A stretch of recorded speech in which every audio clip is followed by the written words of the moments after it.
ಇಬ್ಬರು ಬದುಕಿದ್ದು ನೀವು ನಿಮ್ಮ ಸಲುವಾಗಿ. ನಾವು ನಾಟಕ ಮಾಡ್ತಿರ್ತೀವಿ, ಹೇಳ್ತಿರ್ತೀವಿ. ಯಾರ ಸತ್ತಿದ್ರು ಅಂತಂದ್ರ ಅವ್ರ ಮನ್ಯಾಗ ಹೋಗಿ ಕುಂತು ಒಂದು 4 ಕಣ್ಣೀರು ಉದುರಿಸ್ತೀವಿ. ಎದರ ಸಲುವಾಗಿ? ಅವ್ರು ನಮಗೊಂದಿಟ್ಟು ಒಳ್ಳೆ ಅವ್ರು ಅಣ್ಲಿ, ನಮ್ಮ ಸಲುವಾಗಿ ಸ್ವಲ್ಪ ಕಣ್ಣೀರು ಹಾಕಿದ್ರಪ್ಪ ಅಂತ ಅಣ್ಲಿ ಅನ್ನೋ ಸಲುವಾಗಿ. ಹೃದಯ ಪೂರ್ವಕವಾಗಿ ಇರೋದಿಲ್ಲ. ನನ್ನ ಜೊತೆಗೆ ಇರತಕ್ಕಂತ 24 ತಾಸು, ನನ್ನ ಜೊತೆಗೆ ಯಾವತ್ತು 20 ವರ್ಷ ಇರತಕ್ಕಂತ ಗೆಳೆಯ ಹೋದ ಅಂತಂದ್ರೆ ಅವನ ಜೊತೆಗೆ ನಾವು ಯಾರೂ ಹೋಗೋದಿಲ್ಲ. ನನ್ನ ದೂರಿನ ಸಂಬಂಧಿಕ ಈ ಜಗತ್ತನ್ನು ಬಿಟ್ಟು ಹೋಗುವಾಗ ನಾವು 4 ಹನಿ ಕಣ್ಣೀರು ಹಾಕ್ತೇವೆ ವಿನಃ ಅವನ ಜೊತೆಗೆ ನಾವು ಯಾರೂ ಹೋಗೋದಿಲ್ಲ. ನಮ್ಮ ಮನೆಯಲ್ಲಿರ್ತಕ್ಕಂಥ ಎಲ್ಲ ಆಸ್ತಿ, ಬಂಗಾರ, ದುಡ್ಡು ಎಲ್ಲವೂ ಯಾವುದೇ ಕಾರಣಕ್ಕೆ ನಮ್ಮನ್ನು ಬಿಟ್ಟು ಹೋಯಿತು ಅಂತಂದ್ರೆ ನಾವು ಸಾಯೋದಿಲ್ಲ. ಬಿಟ್ಟು ಎಲ್ಲ ಹೋದರೂ ಬದುಕಬೇಕು. ನಾವು ಯಾರ ಸಲುವಾಗಿ? ನಮ್ಮ ಸಲುವಾಗಿ, ನಮ್ಮ ಸುಖದ ಸಲುವಾಗಿ, ನಮ್ಮ ನೆಮ್ಮದಿಯ ಸಲುವಾಗಿ, ನಮ್ಮ ಶಾಂತಿಯ ಸಲುವಾಗಿ ನಾವು ಬದುಕಿದ್ದೇವೆ.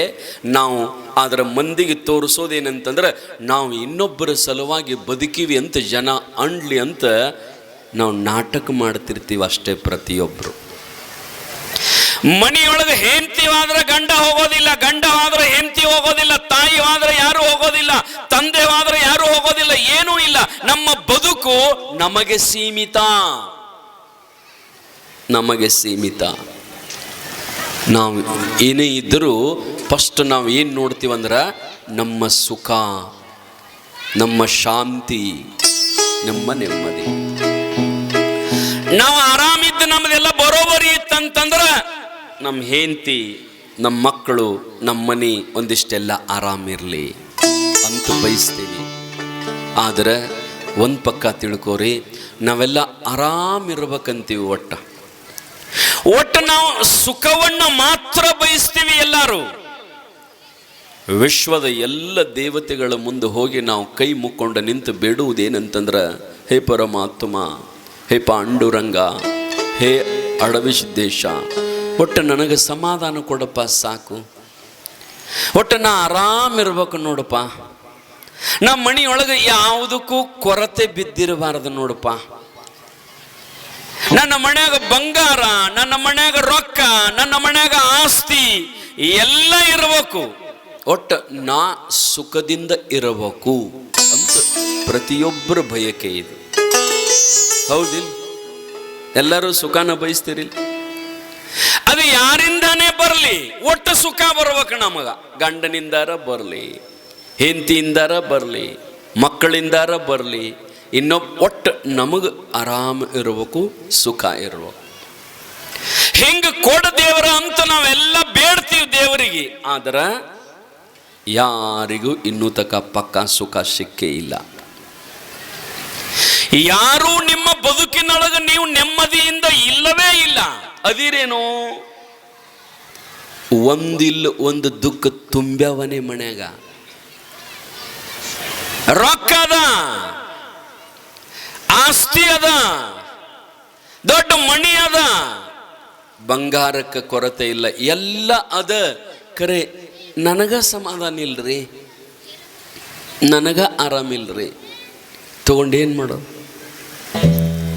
ಮಣಿಯೊಳಗೆ ಕೋಟಿ ರೂಪಾಯಿ ಅದಾವ, ಕಿಲೋ ಬಂಗಾರ ಅದ, 100 ಎಕರೆ ಆಸ್ತಿ ಅದ, ದೊಡ್ಡ ಮಣಿ ಅದ, ಹೆಂಡತಿ ಅದಾಳ, ಮಕ್ಕಳದಾವ. ಆದ್ರ ನೀನು ಬೆಡ್ ಮೇಲೆ ಮಲಗಿಯಲ್ಲಪ್ಪ, ಕೈ ಅಡಿಗಾಡ್ಸಕ ಬರಂಗಿಲ್ಲ, ಕಾಲು ಅಡಿಗಾಡ್ಸಕ ಬರಂಗಿಲ್ಲ, ನಿನ್ನ ಅಣ್ಣ ತಗೊಂಡ ನೀನ ತಿನ್ನಕ ಬರಂಗಿಲ್ಲ, ಇನ್ನೊಬ್ರು ವ್ಯವಸ್ಥೆ ಮಾಡ್ತಾರಲ್ಲ, ಏನ್ ಮಾಡ್ಬೇಕು? ಇದು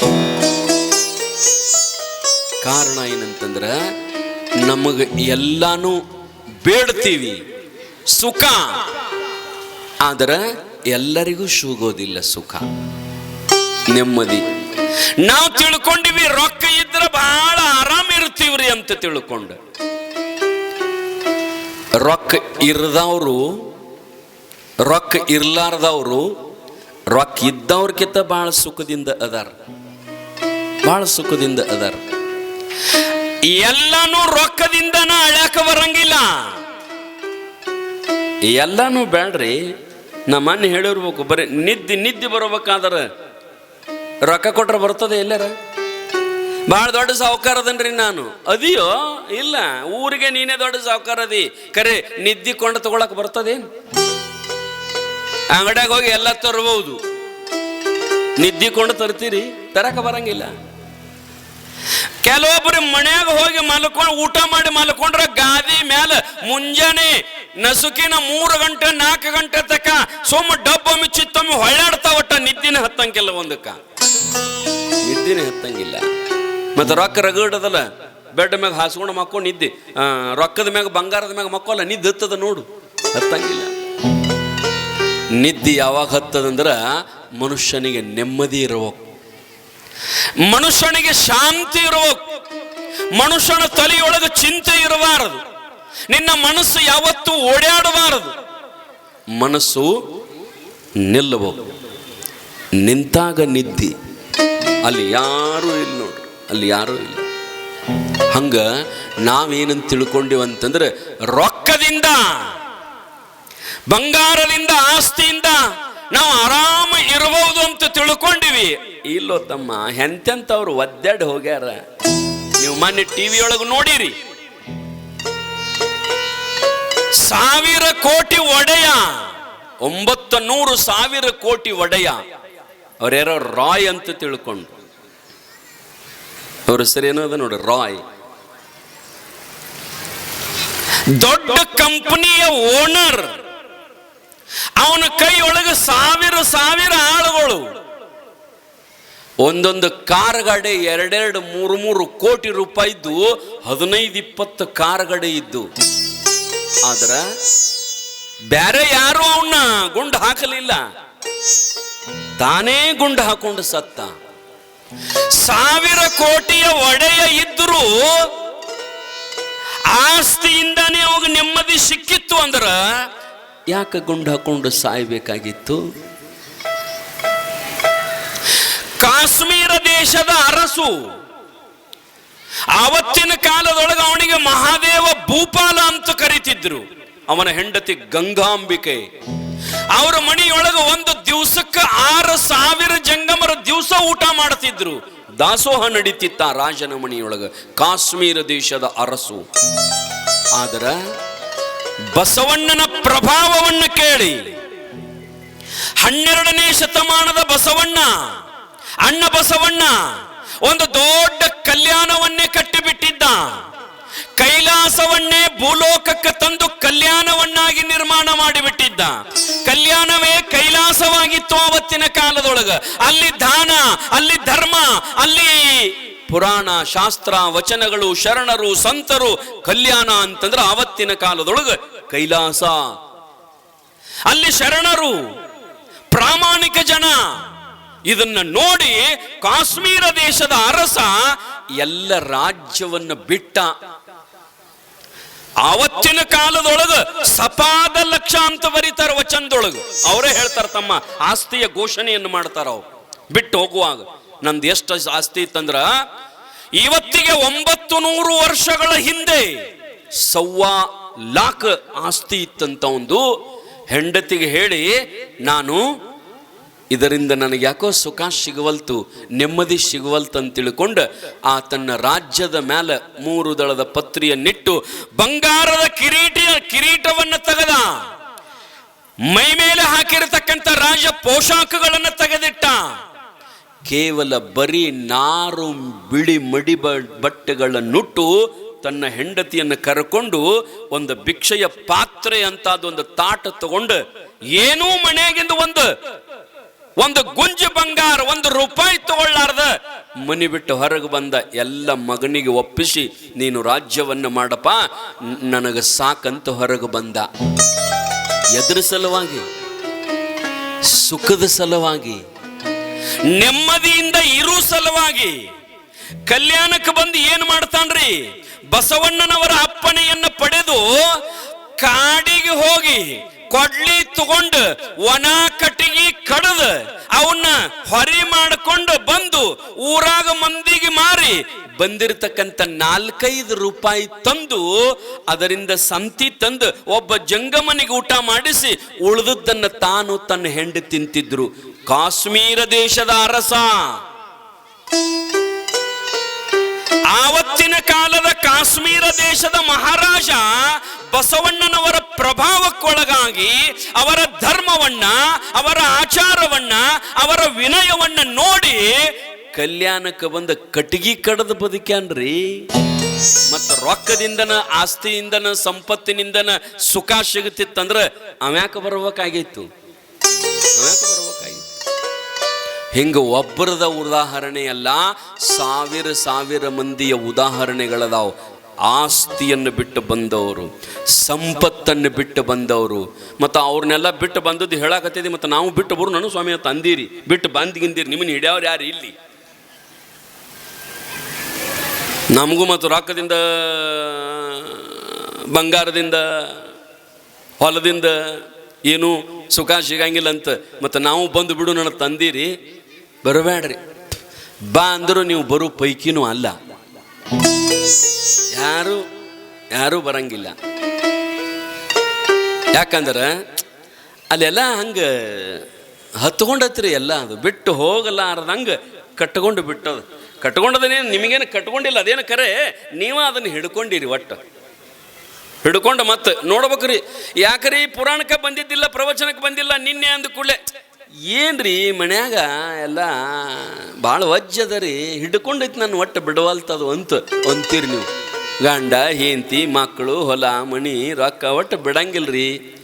ನಿನ್ನೇನು ಹಿಡ್ದಿಲ್ಲವ ಅದು, ಅವ್ರನ್ನೂ ಏನು ಹಿಡ್ದಿಲ್ಲ, ಕಟ್ಟಿ ಕೂತು ಮಂದಿನೂ ಯಾವುದೂ ಏನು ನಿಮ್ಮನ್ನು ಯಾವುದೂ ಹಿಡ್ದೇ ಇಲ್ಲ. ನೀವೇ ಹಿಡ್ಕೊಂಡು ಕೂತಾರೆ ಅದನ್ನು ಬಿಡ್ಲಾರ್ದಂಗೆ. ಒಬ್ಬ ದಿವಸ ಕತ್ತಿ ಮ್ಯಾಲ ಅರಿವಿ ಹೇರ್ಕೊಂಡು ಹೋಗಿದ್ದಂತ್ರಿ. ಎಲ್ಲಿಗೆ? ಕೆರಿಗೆ. ಈ ಬಟ್ಟೆ ತೊಳೆ ಮಡಿವಾಳರ ಪೈಕಿ ಮನುಷ್ಯ ಕತ್ತಿ ಮ್ಯಾಗ ಎಲ್ಲ ಅರಿವಿ ಹೇರೋದು, ಕೆರಿಗೆ ಹೋಗೋದು, ಎಲ್ಲ ಅರಿವಿ ತೊಳ್ಕೊಳ್ಳೋದು, ಮತ್ತು ಅದ್ರ ಮ್ಯಾಗ ಹೇರೋದು, ಮತ್ತು ಮನೆಗೆ ಬರೋದು, ಕಟ್ಟೋದು, ಮನ್ಯಾಗ ಬಾಗಲ ಹಾಕೊಂಡು ಮಕ್ಕೊಳ್ಳೋದು, ಹಿಂಗೆ ದಿವಸ ಮಾಡ್ತಿದ್ದವ. ಒಂದಿನ ಅದು ಹಗ್ಗ, ಕತ್ತಿ ಕಾಲಿಗೆ ಹಗ್ಗ ಕಟ್ತಿದ್ರೆ ಅದನ್ನು ಏನೋ ಯಾರೋ ಬಿಸ್ಕೊಂಡು ಹೋಗಿದ್ದರು. ಹಗ್ಗಿದ್ದಿದ್ದಿಲ್ಲ ಕತ್ತಿಗೆ ಕಾಲಿಗೆ ಕಟ್ಟಾಕ. ಹೊತ್ತು ಮುನಿಗೆ ಬಂದ, 8 ಗಂಟೆ ಆಯಿತು. ಏನಪ್ಪ ಒಂದು ಹಗ್ಗನ ಇಲ್ಲಲ್ಲ, ಹಗ್ಗ ಇದ್ದದ್ದು ಹೋಗ್ಯದ, ಹ್ಯಾಂಗೆ ಮಾಡ್ಬೇಕಂತ ಅವು ಭಾಳ ಬೆರಿಕ್ರೆ ಅವೇನು ಮಾಡಿದ ಅಂತಂದ್ರೆ ಕತ್ತಿ ತಂದು ತರಿವಿದ. ಎಲ್ಲಿ? ಗೂಟದತ್ತಕ್ಕೆ ತರಿವಿ. ಏನು ಮಾಡಿದ ಅಂದ್ರೆ ಸೋಮಿ ಹಿಂಗೆ ಒಂದು ಮೊದಲು ಹೆಂಗೆ ಹಗ್ಗ ಕಟ್ತಿದ್ದಲ್ಲ ಹಂಗೆ ಸೋಮ ಹಗ್ಗಿದ್ದವ್ರಿಗತ್ತೆ ಕಟ್ಟಿದವ್ರಿಗತ್ತೆ ಮಾಡಿದಟ್ಟ.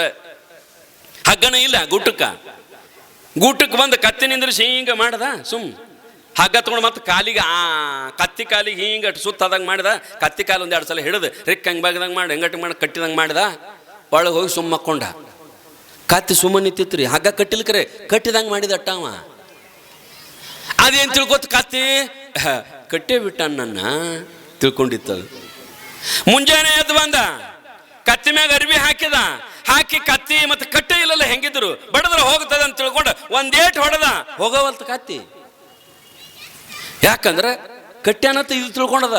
2-3 ಏಟ ಜೋರ್ಲೆ ಹೊಡೆದ, ಹೋಗವಲ್ತ್ರಿ. ಅವಂದಲ್ಲ ಇವನಂದವ ಕಟ್ಟೆ ಇಲ್ಲಲ್ಲ. ಆದರೂ ಅವೇನು ಮಾಡಿದ, ಕಟ್ಟಿದಂಗೆ ಮಾಡೇನಿಲ್ಲ, ಅದಕ್ಕೆ ಬಿಚ್ಚಿದಂಗೆ ಮಾಡ್ಬೇಕತ್ತ ಮತ್ತೆ ಹಿಂಗೆ ಮಾಡಿದ, ಹಿಂಗಟ್ಟು ಮಾಡಿ ಹೊಡೆದ, ಹೋತ್ರಿ ಕತ್ತಿ. ನಿಮ್ಮನ್ನ ಯಾರೂ ಇಲ್ಲಿ ಕಟ್ಟಿಲ್ರಿ, ನಿಮ್ಮ ಸಲಾಗಿ ಯಾರೂ ಇಲ್ಲಿ ಬದುಕಿಲ್ಲ, ಇದು ಪಕ್ಕ ತಿಳ್ಕೊರಿ. ಏನಾಗ್ಯದ ಅಂದ್ರೆ ಆಗೇನು ಕೂತಿದ್ರಲ್ಲ ಅವನ ಮಗ್ಗಲು ಕೂತಿದ್ರಲ್ಲ, ಮದುವೆ ಆದವ್ರನ್ನ ಕೇಳ್ತಾನೆ. ಮತ್ತೆ ಬಲಕ್ಕೆ ಅವ್ನು ಕೂತಿದ್ದ, ಎಡಕ್ಕೆ ನೀವು ಕೂತಿದ್ರಿ.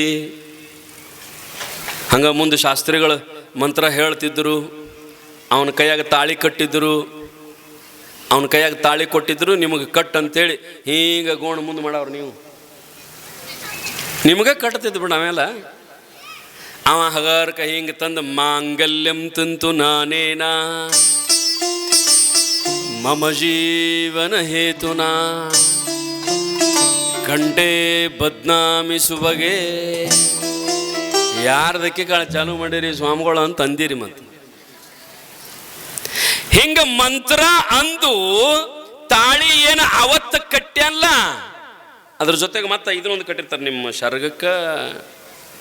ಅವನ ಹೆಗಲ ಮ್ಯಾಗ ಒಂದು ಶಲ್ಲೆ.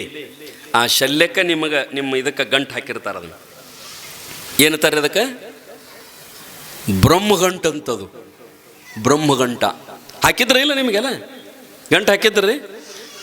ಯಾಕೆ ಹಾಕಿರ್ತಾರಂದ್ರೆ ಇದು ಬಿಚ್ಕೊಂಡು ಓಡಬಾರ್ದು, ಇದು ಬಿಚ್ಕೊಂಡು ಓಡಬಾರ್ದು. ಯಾಕಂದ್ರೆ ಒಂದೊಂದು ಓಡ್ಯಾವ್ರಿ. ಮತ್ತು ಮದುವೆ ಟೈಮ್ದಾಗ ಹೋಗ್ಯಾವ ಒಂದೊಂದು ಅಂದಿಂದ ಅದನ್ನ ಗಂಟು ಹಾಕಾಕತ್ತಾರ್ರಿ. ಸಮರ್ಥ ರಾಮದಾಸನು ಕುಂಡಿಸಿದ್ರು.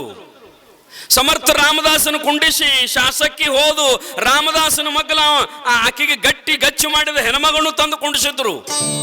ಮಂತ್ರ ಹೇಳಕತ್ತಿದ್ದ. ತಾಳಿ ಕೈಯ ಕೊಟ್ಟಿದ್ರು. ಯಾರಿಗೆ? ಸಮರ್ಥ ರಾಮದಾಸನಿಗೆ. ತಾಳಿ ಕೈಯ ಕೊಟ್ಟಾಗ ಅವ ಮಂತ್ರ ಹೇಳ್ತಿದ್ದ. ಇದೇಗ ನಾ ಏನ್ ಹೇಳಿಲ್ಲ ಅದ ಮಂತ್ರ ಹೇಳ್ತಿದ್ದ. ಆ ಕೊನೆಗೆ ಆ ಮಂತ್ರದಾಗ ಏನದ ಅಂತಂದ್ರ ಸಾವಧಾನ ಸುಮೂರ್ತೆ ಸಾವಧಾನ. 3 ಸಲ ಹೇಳ್ತಾರೆ ಅದನ್ನ. ಏನ್ರಿ? ಸುಮೂರ್ತೆ ಸಾವಧಾನ. ಕಟ್ಟುವಾಗ ತಾಳಿ ಕಟ್ಟುವಾಗ ಮಂತ್ರ ಹೇಳುವಾಗ ಸುಮೂರ್ತೆ ಸಾವಧಾನ ಅಂತಂದ್ರು. ಅವ ಸಮರ್ಥ ರಾಮದಾಸ ಕೈಯಾಗ ತಾಳಿ ಏನ್ ಹಿಡ್ಕೊಂಡಿದ್ ನೋಡ್ರಿ. ಅವೇನಂದ ಬಾರಿಸ್ತಿದ್ದಲ್ಲ ಹಂಗ ಆ ಬಾರ್ಸವ್ರು ಆಗ ಬಾರಿಸ್ತಾರ ನೋಡ್ರಿ ನೀವು. ಡಮ್ ಡಮ್ ಡಮ್ ಡಮ್ ಡಮ್ ಡಮ್ ಅಂತ ಅಂದ್ರೆ ನಿಮ್ಗೆ ಅದು ಕೇಳಿಸಬಾರ್ದಂತ. ಅದ್ರಾಗ ಮಂತ್ರ ಬೇರೆ ಬೇರೆ ಐತದ, ನಿಮ್ಗೆ ಕೇಳಿಸಬಾರ್ದಂತ. ಅಕ್ಕಿ ಕಾಳು ಒಗೆಯುವಾಗ ಡಬ್ ಡಬ್ ಡಬ್ ಡಬ್ ಬಾರಿಸ್ತಾರ ನೋಡ್ರಿ. ಅದಕ್ಕಿಂತ ಮೊದಲು ಬಾರಿಸಂಡ್ರಲ್ಲೇ ಅವ್ರಿಗೆ, ಹಿಂದಿಗಡೆ ಬಾರಿಸಂಡ್ರಲ್ಲೇ. ಆಗ ಯಾಕೆ ಬಾರಿಸ್ತಾರ್ರಿ? ನಮ್ಮನೆ ಹೇಳಿಲ್ಲ. ನರೋವಾ ಕುಂಜರೋ. ನರೋವಾ ಕುಂಜರೋ ಅಂತಂದ್ರೇನು? ಆ ನರೋ ಅಂದಾಗ ಬಾರಿಸಲಿಲ್ಲ, ಕುಂಜರೋ ಅಂದಾಗ ಬಾರಿಸಿದ್ರು. ಅಂದ್ರ ಕುಂಜರೋ ಅನ್ನೋದು ಅವ್ನು ಕೇಳಿಸಬಾರ್ದು, ನರೋ ಒಟ್ಟ ಅನ್ನೋದು ಕೇಳಿಸ್ಬೇಕು. ಹಂಗ ಈ ಮಂತ್ರದಾಗನು ಕೆಲವೊಂದು ಕೇಳಿಸ್ಕೊಳ್ಳಾರದಂತಾವ ಅದಾವು. ಎದ್ರಾಗ್ರಿ? ನಿಮಗೆ ತಾಳಿ ಕಟ್ಟು ಮಂತ್ರದಾಗ, ನಿಮಗೆ ತಾಳಿ ಕಟ್ಟು ಮಂತ್ರದಾಗ ಒಂದೊಂದು ಅದಾವ. ಅದಕ್ಕೆ ಅವ್ರ dub dub dub dub dub ಅಂತ ಆಗ ಬಾರಿಸ್ತಾರ. ತಾಳಿ ಕಟ್ಟುವಾಗ ಸುಮೂರ್ತೆ ಸಾವಧಾನ ಅಂತ ಏನ್ ಅಂದ್ರಲ್ಲ, ಅಂದಾಗ ಅವ ಬಾರಿಸವ್ರು ನಿಲ್ಲಿಸ್ರಿ ಅಂದವ ಸಮರ್ಥ ರಾಮದಾಸ್. ಬಾರಿಸವ್ರು ನಿಲ್ಲಿಸ್ರಿ ಇಲ್ರಿ